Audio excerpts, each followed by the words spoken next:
Opa, bom dia, boa tarde, boa noite. Eu estou muito feliz que você tenha se juntado a mim nesse propósito e hoje nós vamos ler Jó do capítulo 1 ao capítulo 7. Introdução. Na terra de Uz vivia um homem chamado Jó. Era um homem íntegro e justo, temia a Deus e evitava fazer o mal. Tinha ele 7 filhos e 3 filhas, e possuía 7.000 ovelhas, 3.000 camelos, 500 juntas de boi e 500 jumentos, e tinha muita gente a seu serviço.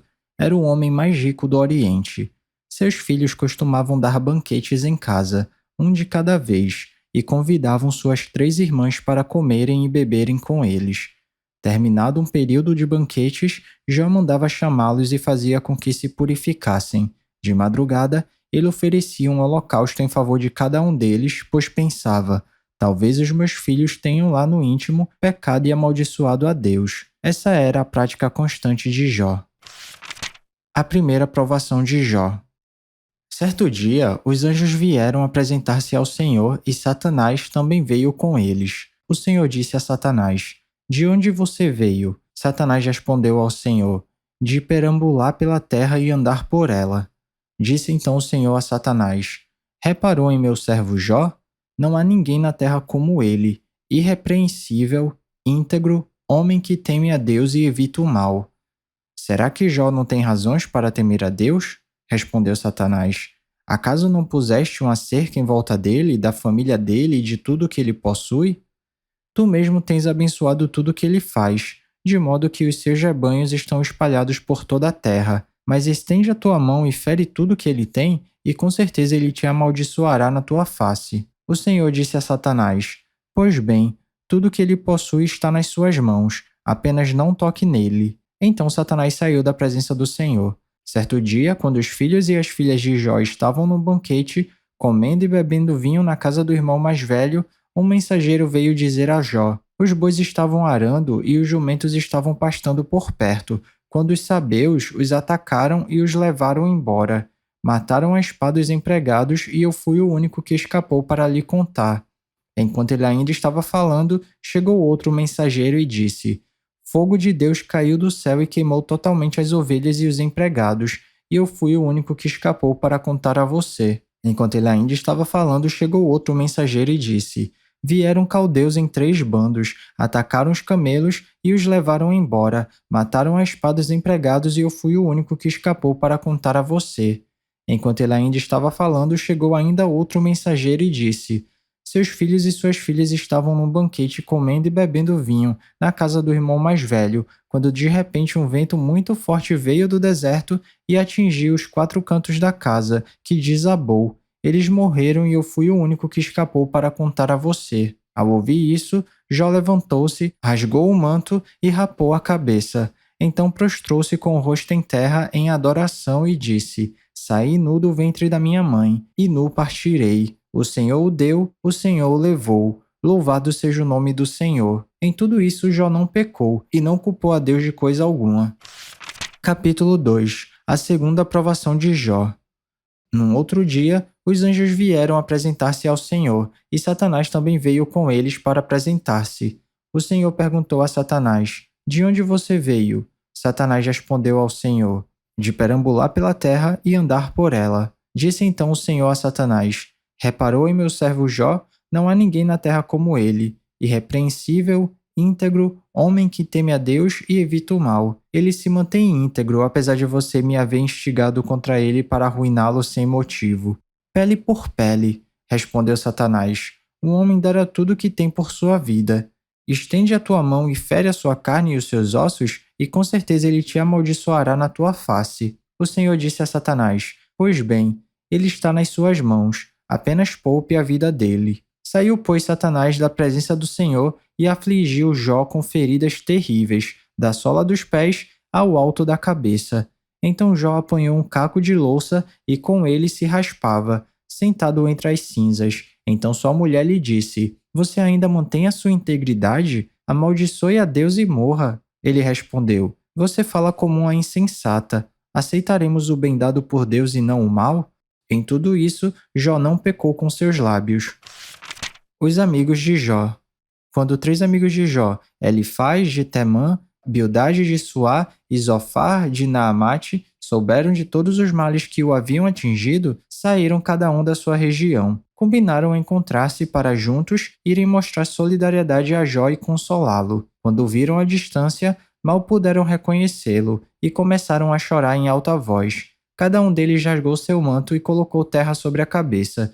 Depois os 3 se assentaram no chão com ele durante 7 dias e 7 noites. Ninguém lhe disse uma palavra, pois viam como era grande o seu sofrimento. Capítulo 3. O discurso de Jó. Depois disso, Jó abriu a boca e amaldiçoou o dia do seu nascimento, dizendo: Pereça o dia do meu nascimento e a noite em que se disse: Nasceu um menino. Transforme-se aquele dia em trevas, e Deus lá do alto não se importe com ele, não resplandeça a luz sobre ele. Chamem-no de volta às trevas e à mais densa escuridão. Coloque-se uma nuvem sobre ele e o negrume aterrorize a sua luz. Apoderem-se daquela noite densas trevas. Não seja ela incluída entre os dias do ano, nem faça parte de nenhum dos meses. Seja aquela noite estéril, e nela não se ouça brados de alegria. Amaldiçoem aquele dia os que amaldiçoam os dias e são capazes de atiçar o Leviatã. Fiquem escuras as suas estrelas matutinas. Espere ele em vão pela luz do sol e não veja os primeiros raios da alvorada, pois não fechou as portas do ventre materno para evitar que eu contemplasse males. Por que não morri ao nascer e não pereci quando saí do ventre? Porque houve joelhos para me receberem e seios para me amamentarem. Agora eu bem poderia estar deitado em paz e achar repouso, junto aos reis e conselheiros da terra, que construíram para si lugares que agora jazem em ruínas, com governantes que possuíam ouro, que enchiam suas casas de prata. Por que não me sepultaram como criança abortada, como um bebê que nunca viu a luz do dia? Ali os ímpios já não se agitam, e ali os cansados permanecem em repouso. Os prisioneiros também desfrutam sossego, já não ouvem mais os gritos do feitor de escravos. Os simples e os poderosos ali estão, e o escravo está livre do seu senhor. Por que se dá luz aos infelizes, e a vida aos de alma amargurada, aos que anseiam pela morte e esta não vem, e a procuram mais do que a um tesouro oculto, e aos que se enchem de alegria e exultam quando vão para a sepultura? Por que se dá vida àquele cujo caminho é oculto e a quem Deus fechou as saídas? Pois me vêm suspiros em vez de comida. Meus gemidos transbordam como água. O que eu temia veio sobre mim. O que eu receava me aconteceu. Não tenho paz, nem tranquilidade, nem descanso, somente inquietação. Capítulo 4. Elifaz. Então respondeu Elifaz de Temã: Se alguém se aventurar a dizer a você uma palavra, isso tirará a sua paciência? Mas quem pode refrear as palavras? Pense bem. Você ensinou a tantos, fortaleceu mãos fracas. Suas palavras davam firmeza aos que tropeçavam. Você fortaleceu joelhos vacilantes. Mas agora que se vê em dificuldade, você desanima. Quando você é atingido, fica prostrado. Sua vida piedosa não inspira confiança a você? E o seu procedimento irrepreensível não dá a você esperança? Reflita agora. Qual foi o inocente que chegou a perecer? Onde os íntegros sofreram destruição? Pelo que tenho observado, quem cultiva o mal e semeia a maldade, isso também colherá. Pelo sopro de Deus são destruídos, pelo vento de sua ira eles perecem. Os leões podem rugir e rosnar, mas até os dentes dos leões fortes se quebram. O leão morre por falta de presa, e os filhotes da leoa se dispersam. Disseram-me uma palavra em segredo, da qual os meus ouvidos captaram um murmúrio. Em meio a sonhos perturbadores da noite, quando cai sono profundo sobre os homens, temor e tremor se apoderaram de mim e fizeram estremecer todos os meus ossos. Um espírito roçou o meu rosto e os pelos do meu corpo se arrepiaram. Ele parou, mas não pude identificá-lo. Um vulto se pôs diante dos meus olhos e eu ouvi uma voz suave que dizia: Poderá algum mortal ser mais justo que Deus? Poderá algum homem ser mais puro que o seu Criador? Se Deus não confia em seus servos, se vê erro em seus anjos e os acusa, quanto mais nós que moramos em casas de barro, cujos alicerces estão no pó, são mais facilmente esmagados que uma traça. Entre o alvorecer e o crepúsculo, são despedaçados, perecem para sempre, sem ao menos serem notados. Não é certo que as cordas de suas tendas são arrancadas e eles morrem sem sabedoria? Capítulo 5. Clame se quiser, mas quem o ouvirá? Para qual dos seres celestes você se voltará? O ressentimento mata o insensato, e a inveja destrói o tolo. Eu mesmo já vi um insensato lançar raízes, mas de repente a sua casa foi amaldiçoada. Seus filhos longe estão de desfrutar segurança. Maltratados nos tribunais, não há quem os defenda. Os famintos devoram a sua colheita, tirando-a até do meio dos espinhos. E os sedentos sugam a sua riqueza, pois o sofrimento não brota do pó, e as dificuldades não nascem do chão. No entanto, o homem nasce para as dificuldades tão certamente como as fagulhas voam para cima. Mas se fosse comigo, eu apelaria para Deus, apresentaria a ele a minha causa. Ele realiza maravilhas insondáveis, milagres que não se pode contar. Derrama chuva sobre a terra e envia água sobre os campos. Os humildes ele exalta e traz os que pranteiam a um lugar de segurança. Ele frustra os planos dos astutos para que fracassem as mãos deles.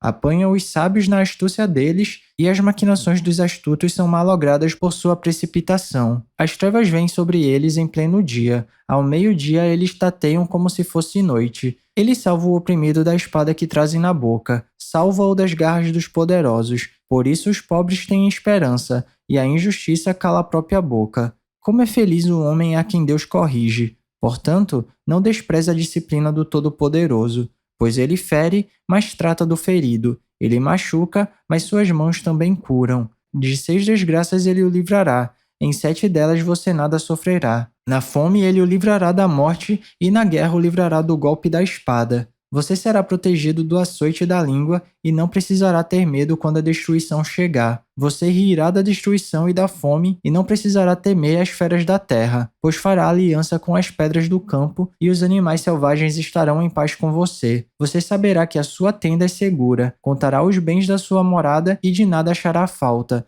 Você saberá que os seus filhos serão muitos, e que os seus descendentes serão como a relva da terra. Você irá para a sepultura em pleno vigor, como feixe recolhido no devido tempo. Verificamos isso e vimos que é verdade. Portanto, ouça e aplique isso à sua vida. Capítulo 6. Jó. Então Jó respondeu: Se tão somente pudessem passar a minha aflição e pôr na balança a minha desgraça, veriam que o seu peso é maior que o da areia dos mares. Por isso as minhas palavras são tão impetuosas. As flechas do Todo-Poderoso estão cravadas em mim, e o meu espírito suga delas o veneno. Os terrores de Deus me assediam. Zurra o jumento selvagem se tiver capim? Muge o boi se tiver forragem? Comem-se sem sal uma comida enspida? E a clara do ovo tem algum sabor? Recuso-me a tocar nisso. Esse tipo de comida causa-me repugnância. Se tão somente fosse atendido o meu pedido, se Deus me concedesse o meu desejo, se Deus se dispusesse a esmagar-me, a soltar a mão protetora e eliminar-me, pois eu ainda teria o consolo, minha alegria em meio à dor implacável de não ter negado as palavras do santo. Que esperança posso ter se já não tenho forças? Como posso ter paciência se não tenho futuro? Acaso tenho a força da pedra? Acaso a minha carne é de bronze? Haverá poder que me ajude agora que os meus recursos se foram? Um homem desesperado deve receber a compaixão de seus amigos, muito embora ele tenha abandonado o temor do Todo-Poderoso. Mas os meus irmãos enganaram-me com riachos temporários, como os riachos que transbordam quando o degelo os torna turvos e a neve que se derrete os faz encher, mas que param de fluir no tempo da seca e no calor desaparecem dos seus leitos. As caravanas se desviam de suas rotas, sobem para lugares desertos e perecem, procuram água às caravanas de Temar. Olham esperançosos os mercadores de Sabá. Ficam tristes porque estavam confiantes. Lá chegaram tão somente para sofrer decepção, pois agora vocês de nada me valeram. Contemplam minha temível situação e se enchem de medo. Alguma vez pedi a vocês que me dessem alguma coisa? Ou que da sua riqueza pagassem resgate por mim? Ou que me livrassem das mãos do inimigo? Ou que me libertassem das garras de quem me oprime? Ensinem-me e eu me calarei. Mostrem-me onde errei. Como doem as palavras verdadeiras, mas o que provam os argumentos de vocês? Vocês pretendem corrigir o que digo e tratar como vento as palavras de um homem desesperado? Vocês seriam capazes de pôr em sorteio o órfão e de vender um amigo por uma bagatela. Mas agora, tenham a bondade de olhar para mim. Será que eu mentiria na frente de vocês? Reconsiderem a questão. Não sejam injustos. Tornem a analisá-la, pois a minha integridade está em jogo. Há alguma iniquidade em meus lábios? Será que a minha boca não consegue discernir a maldade? Capítulo 7. Não é pesado o labor do homem na terra? Seus dias não são como os de um assalariado? Como o escravo que anseia pelas sombras do entardecer, ou como o assalariado que espera ansioso pelo pagamento, assim me deram meses de ilusão e noites de desgraça me foram destinadas. Quando me deito, fico pensando: quanto vai demorar para eu me levantar? A noite se arrasta e eu fico me virando na cama até o amanhecer. Meu corpo está coberto de vermes e cascas de ferida. Minha pele está rachada e vertendo pus. Meus dias correm mais depressa que a lançadeira do tecelão e chegam ao fim sem nenhuma esperança. Lembra-te, ó Deus, de que a minha vida não passa de um sopro, meus olhos jamais tornarão a ver a felicidade. Os que agora me veem nunca mais me verão. Puseste o teu olhar em mim e já não existo. Assim como a nuvem se esvai e desaparece, assim quem desce à sepultura não volta. Nunca mais voltará ao seu lar. A sua habitação não mais o conhecerá. Por isso, não me calo. Na aflição do meu espírito desabafarei. Na amargura da minha alma farei as minhas queixas. Sou eu o mar ou o monstro das profundezas para que me ponhas sob guarda?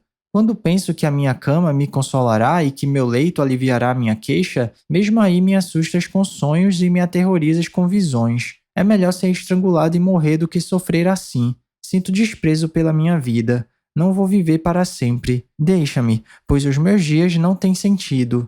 Que é o homem para que lhes deis importância e atenção, para que o examines a cada manhã e o prove a cada instante? Nunca desviarás de mim o teu olhar? Nunca me deixarás a sós, nem por um instante? Se pequei, que mal te causei, ó tu que vigias os homens? Por que me tornaste teu alvo? Acaso tornei-me um fardo para ti? Por que não perdoas as minhas ofensas e não apagas os meus pecados? Pois logo me deitarei no pó. Tu me procurarás, mas eu já não existirei. E é isso, chegamos ao final da nossa leitura. Eu espero que você tenha gostado. Se alguma coisa soar estranha ou diferente, eu te encorajo a dar uma pesquisada a respeito disso, porque apesar da Bíblia ser um livro muito atual, ela foi escrita numa época e numa cultura diferente da nossa. Então vale a pena dar uma pesquisada para entender melhor os contextos históricos e culturais. Ah, e esse vídeo aqui não é para substituir o devocional não, tá? É só um plus, é só um bônus, é só um incentivo. Continue tendo seu tempo especial com Deus e se alguma palavra tocar seu coração e se você quiser compartilhar comigo aqui nos comentários, fica à vontade que eu vou ficar muito feliz de ler. Não se esquece de ativar as notificações do canal para não perder nenhum vídeo e tamo junto. Cheirinho no coçarão, que Papai do Céu abençoe e até amanhã.